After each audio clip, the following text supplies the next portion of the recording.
Ahí está. Vamos inmediatamente en este ámbito, en este contexto, para, escuchar en primer lugar. Las palabras son de gratitud a Cuba por esta brillante organización y por la solidaridad con que siempre nos recibe. Cuba es un pueblo hermano de la Argentina a la que particularmente queremos. Quiero también expresar mi agradecimiento a todos y cada uno de los países que componen el G77 más China, porque siempre han acompañado a la República Argentina en su reclamo de soberanía sobre las Islas Malvinas. Ustedes saben que ya llevamos muchos años demandando al Reino Unido que vuelva a sentarse a una mesa de negociación que nos permita resolver, dentro de la lógica del multilateralismo, los problemas que tenemos, que no son otros que ver quebrada nuestra soberanía territorial por la ocupación indebida de tierras argentinas. A todos los que nos han acompañado y nos acompañan en ese reclamo, vaya mi gratitud.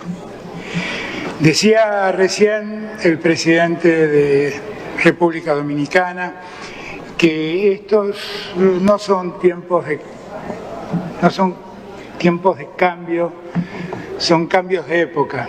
Y creo que es una gran definición para poder entender lo que nos está pasando. El mundo ya no es el mundo que nosotros conocimos, no es el mundo que fue concebido allá cuando en los consensos de Washington se manejaba la globalización como una gran aldea, una mirada casi naif del mundo, donde todos nosotros podíamos disfrutar del encuentro de las naciones. La globalización poco a poco fue fracasando y si uno mira hoy al presente se da cuenta que estamos viviendo un cambio de época, como bien decía el presidente Abinader. Un cambio de época que muestra una hegemonía que se ha perdido. Ya la hegemonía estadounidense no es lo que fue.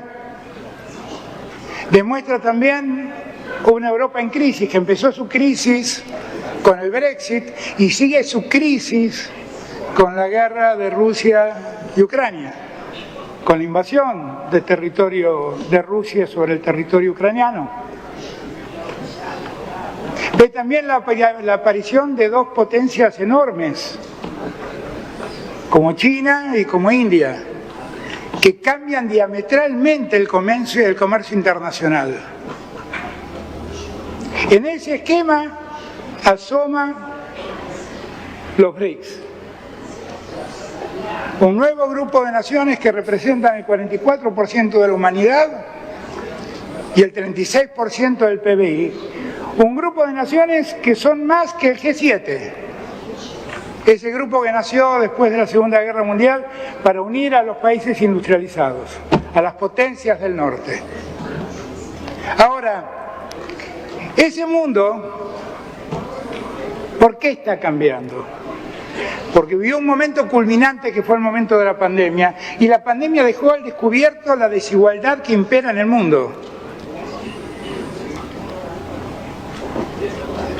Fue el momento ese cuando vimos que el 90% de las vacunas que se producían quedaban en manos de 10 países poderosos del mundo, y que el 90% de la humanidad recorría el mundo en busca de vacunas. Fue el momento donde vimos que los grandes laboratorios nos imponían a los países condiciones desmedidas para poder acceder a las vacunas. Algunos países no las aceptamos y las discutimos hasta el último momento. Fue ese mismo momento, el de la pandemia, el que dejó al descubierto que hay 11 fortunas en el mundo que tienen tanto dinero como el 40% de la humanidad. Semejante desigualdad nos obliga a repensar el mundo.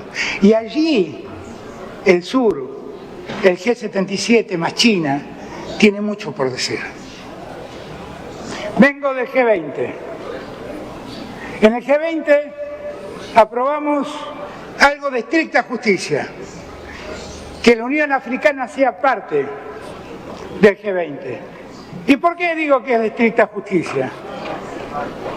Porque África ha sido, con el correr de los años, un continente saqueado en su riqueza por Europa y las potencias del mundo.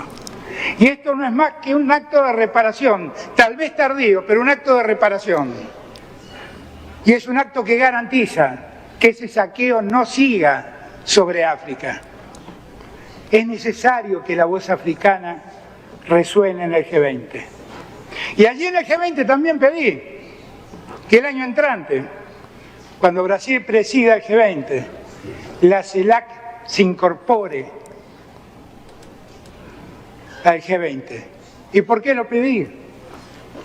Porque no es posible que el Caribe, que es la región que más padece el cambio climático, la crisis climática, como bien dijo Mía Mondlane hace un rato, no es posible que allí la voz del Caribe no esté representada.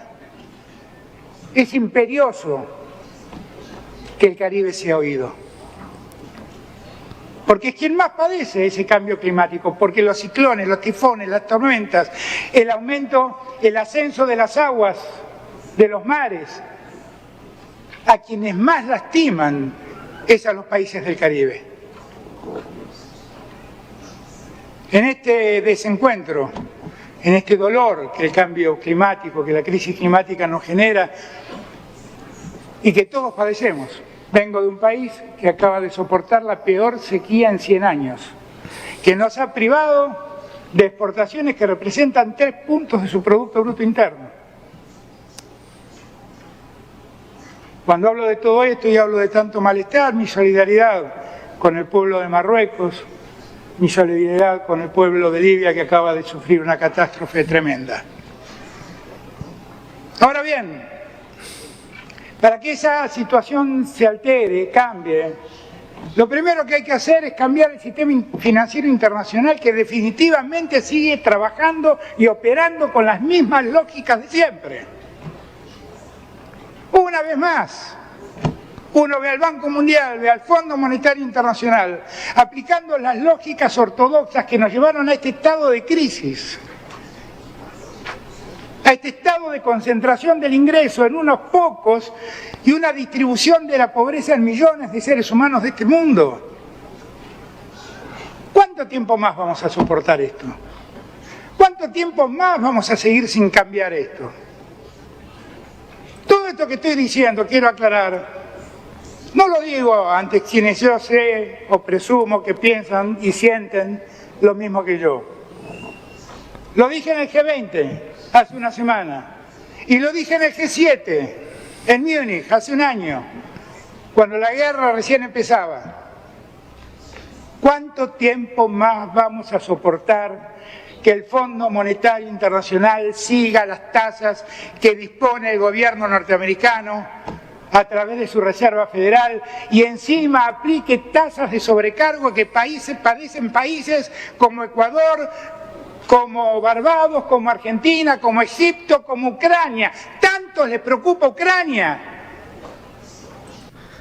Amigos, solamente con el ánimo de entender y también comprender cuál es la posición y la postura que vienen asumiendo diversos gobernantes del mundo con relación al sistema financiero mundial,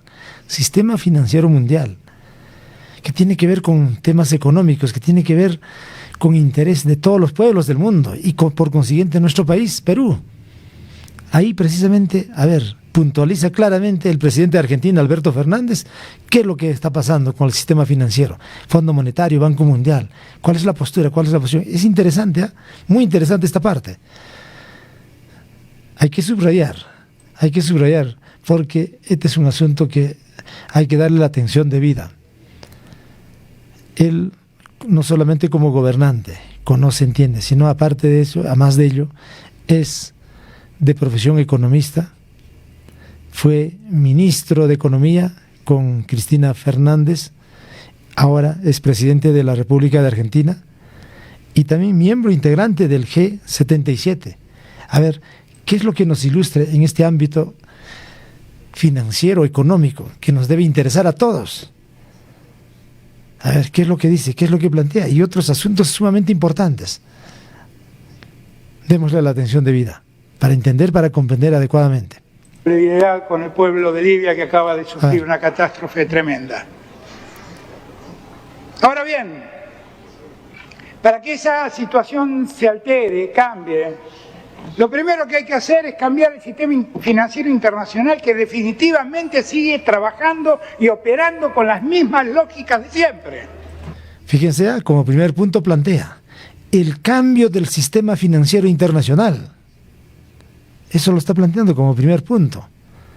¿Qué significa, qué implica eso? Cambio del sistema financiero internacional.